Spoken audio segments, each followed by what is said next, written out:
Hey, it's me, Tori. Sorry I'm coming at you from my phone. The webcam on my computer really does not work very well. So as I mentioned before, I'm going to be talking about the dichotomy between the free bleeding movement or the general first world slash third and fourth wave feminist discourse on period issues, and how this relates to how we talk about the severe lack of access to menstrual care in a lot of the developing world. So these two issues recently have sort of become conflated with one another, and I think it's important to unpack how this might be reductive or maybe a form of false activism on the part of people in developed countries that have more of a platform to really talk about these issues and can maybe be using that in a different way that is more helpful. I wanted to talk about this problem because it recently came up sort of in a thread on social media between a bunch of my friends that sort of got defensive. So it was not really a thing that I had thought about before seeing that, and thought it was pretty interesting. Was glad that my attention was brought to it. So for clarification, when I talk about comprehensive menstrual care, I mean access to safe and affordable products, access to clean and private facilities in which to take care of yourself, as well as access to health information that is both accurate and culturally competent. So often in developing countries, a lot of this is not available for various reasons, as far as having access to the actual hygiene products. They either don't really have the money because it's not affordable, or their geographic location has not put them in a position with physical accessibility to markets in which to purchase these things normally. They also don't generally tend to have a lot of facilities in which to comfortably care for themselves, again, while they're on their periods, mostly in the sense of privacy and cleanliness. Furthermore, this is all compounded by either misinformation about their health or just a total lack of conversation about it in general. You know how sort of growing up, for a lot of us at least, someone at least explains our bodies to us or something. A lot of times that conversation is not really happening because there's just a lot of shame around it, and maybe their parents also do not really know about it. And then also just cultural norms and traditions in some places that shame them regarding their periods and exclude them from daily activities, and also isolate them from other people for periods of time for superstitious reasons.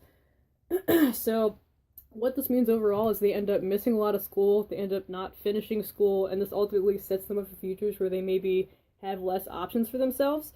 Sometimes the isolation conditions also are literally dangerous for their health. The superstitions is they can't eat nutritiously for periods of time, they can't drink or touch water, they have to sleep outside.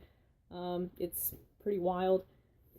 Some progress has been made to deal with that, but in places that are maybe further away from main cities or places where there are an authority to really enforce those laws, it's not as possible. So all of this really equates to, actually life-altering consequences for these girls due to natural processes, obviously, that start in their preteens.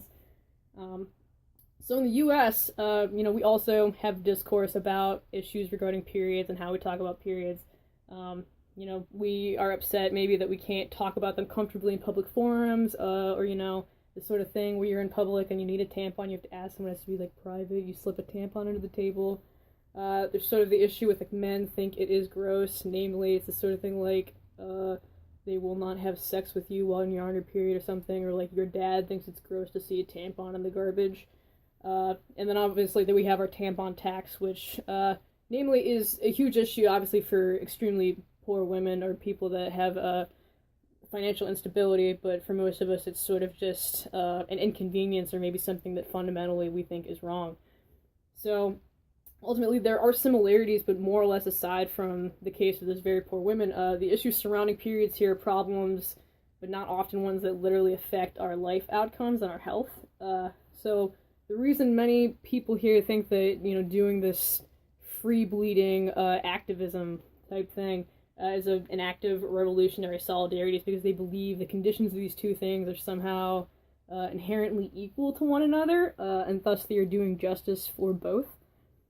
How this connects to decolonial theory to me is how basically white women, namely, are redirecting this conversation. It's sort of like a cultural colonization of third world feminism to fit a script of issues that we want to talk about, that we think are important here, and really we're not doing these women any tangible justice or really helping them as much as we are just using it as a platform for our own opinions.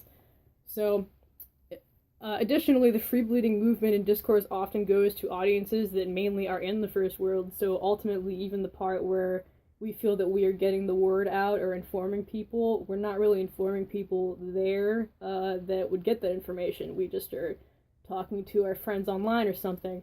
So it's not even really combating the shame for those women in those countries.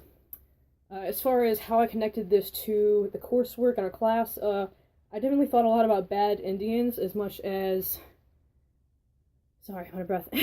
As much as the novel is Miranda talking about her and other characters working to reclaim their history and like take that away from a colonial narrative, sort of similar to the situation where this narrative about menstrual care in developing countries is being told by first world women that are sort of molding that for their own needs.